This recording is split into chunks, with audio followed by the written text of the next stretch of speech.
I hope you are enjoying as much as I do the energy of this Impact Festival. I arrived 40 minutes ago, but it's very obvious. And I would invite you to a journey on some important questions and provocations. That's the job of the Club of Rome. When we are good, we ask better questions for the future of humanity. We have been doing that for almost 60 years now. And we try to provoke people, not for the sake just of provocation, for the sake of opening minds and illuminating blind spots and proposing concepts like regeneration and its emergence. So let me start first with stating what is the nature of the challenge we face as humanity, not as one individual or only one society. It's all over, all together as humanity. And the challenge is very well, even if in a simplistic manner, very well represented in this graph. Originated in work done by colleagues in the Club of Rome, Mathis Wackernagel and Bill Rees, about the concept of ecological footprint. You might be familiar with that.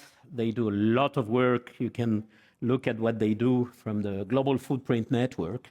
And here they show the dots that you see are countries.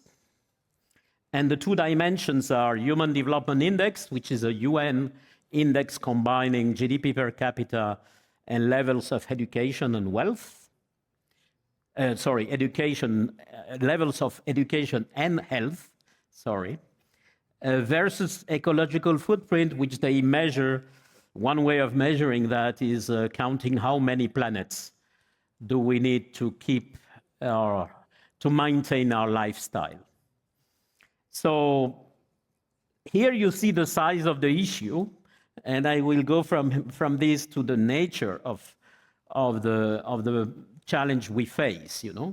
The size of the issue is that all the dots that you are seeing should be within the green rectangle called sustainable development, which is the one in which we combine human well-being with the planetary boundaries. What the limit to growth said is that beware, we might have an issue with the kind of development, quote unquote development we were having and we still have, and we can face the planetary boundaries. So all dots should be in that green rectangle. No one is in, some are close, but those countries are, by the way, countries in Latin America and Southeast Asia. So European and North American countries are on the right side of this, high levels of human development, yes, of course, but very high levels of ecological footprint. As my friend Kate Raworth says, there are no developed countries, because those we call developed, like this one in which we sit now, or Europe in general, are not sustainable. They are living in a lifestyle which is much beyond what the planet can provide. Conversely, the countries which have low levels of ecological footprint have in general also low levels of human development index. So the challenge is equitable well-being for all on a healthy planet, and I would even say the main dimension we have to keep in mind is equity. Because science also says, and our own studies reports say, that if we had more equity, we could make perfectly balanced a balance between human well-being and the planetary boundaries. That's what is said in these two books that we published 2 years ago on the 50th anniversary of the Limits to Growth. Earth for All is a response for policymakers. If you had to imagine a set of policies, a consistent set of policies to make this balance, what would that look like? And it looks like in this book, which is not the exhaustion of all responses, it looks like the combination of empowerment of women and girls. I love that one of the slogans of this festival is empowering people for sustainability. Yes. So first that, and in particular women and girls, energy transition, regenerative agriculture, combating poverty, tackling high inequality. But of course, we face the challenge of, we kind of know that the balance is possible, and we kind of know through which policies it could be possible, but as you know, it is not happening. So there is another kind of challenge. The nature of the challenge is not only what I explained until now. The nature of the challenge is elsewhere. And this is what Limits and Beyond talks about. How do we learn what we already know? Based on the knowledge we already have, how do we change? So in this particular context of the Impact Festival, where there are, I understand, a lot of people from business, entrepreneurship, social entrepreneurship, and so on, just want to bring some ideas, not true responses. It's not our business to pretend that we have, oh, don't worry, guys, we have the recipe to solve everything. No, it's our job to try to help catalyze open processes of co-construction of the responses with everybody on board. So these trends that you see here represent, I would say, the evolution of industry since it exists as a concept, since the Industrial Revolution. Efficacy at massive scale, efficiency, technical excellence, decoupling, reduction of externalities, doing more with less, if you wish. All that is great. All that can contribute in some way, but it is not sufficient. And when we talk about the emergence of regeneration, we are talking about something else. And we are talking about the fact that the change we have to undergo is more than a technical change, more than a technological change, more than doing more of what we are already doing. It's more than a new technological frontier, more than AI. Beware of all the good things that AI supposedly will bring. But in any case, it's more than that. It's about something else.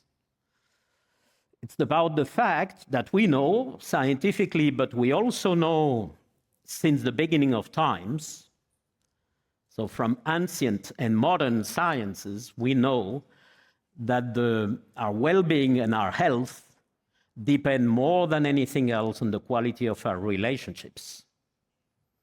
So the change is about rehumanizing our lives, realizing that it's not the path forward, the path of growth is not the growth in material things, in material consumption. It's the growth or the regrowth of our capacity to relate in communities and, of course, to reframe values. So some time ago, 1 year and a half ago, a magazine from an important business school, IMD, asked me, please, Carlos, you have to define what are regenerative organizations. And I didn't want to do that because it's too easy to get into this checklist thing, if we comply with this and that, we are regenerative and we are all good. To me, it's more a matter of culture. And culture, you don't change culture by ticking boxes. It's a different kind of process. We can do that, but it's different. And for me, regenerative organizations are organizations with this type of culture, realizing what is the size, but also the essence, the nature of the challenge we all face together, and applying that to themselves. And the first condition is, this is not a nice to have. Sustainability is not a new topic that we can add to a curriculum, or we have a department in some part of the company which is called, sustainability. It has to be all over, and it has to look at these matters and these questions. And I just want to put emphasis on the very last one, also in the context of this festival: reframe innovation and technology to serve human communities, reduce total energy and material consumption, and slow down. Slow down. Speed has a very high reputation. We are trying to go faster and faster to nowhere. Gandhi famously said, speed is not relevant if you go in the wrong direction, which is exactly what we are doing. So slow down to reconnect with ourselves, to reconnect with humanity, with nature, and so on.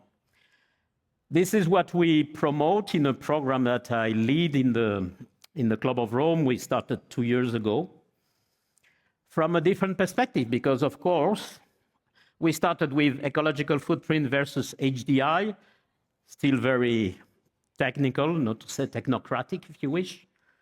Now we are getting there. The nature of the challenge is cultural. It's a challenge in our mindsets, in what do we understand, what is the meaning of our presence on Earth, and what do we understand is a good life.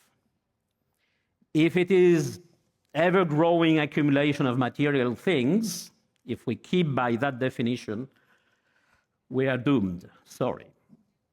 If it is let's reconnect and let's realize that growth can be unlimited, 7 years after the limits to growth, we published a report titled, and I think it's the most important report we have ever published, titled No Limits to Learning. So for learning and creativity, we might have limits, but we don't know them yet. But it's about that, realizing that a good life is about that. Learning from life with a capital L, and from relational cultures, they are still there, even in Europe, just that we live in such a fragmented way that we don't realize that. So you are all invited to be part of this fifth element program, catalyzing the emergence of a human revolution. And this is my invitation and last questions to you. Is a human revolution a revolution of mindsets? That's the call, the very last call of the founder of the Club of Rome, Aurelio Peccei, in conversation with Daisaku Ikeda, a Japanese philosopher, was that, let's do a human revolution, a revolution of mindsets. You are welcome to that. Thank you.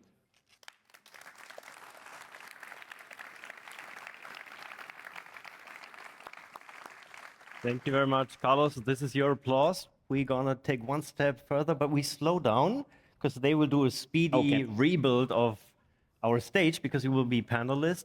What I'm curious about, you mentioned equity in general, and I know Club of Rome is a lot about economic models as well, thinking about economic growth. Do you feel that the level of social inequality that we have is one of the big elephants in the room when it comes to our transformation? Absolutely. But it has been there for a long time. I mean, for decades, the levels of inequality have been growing, you know?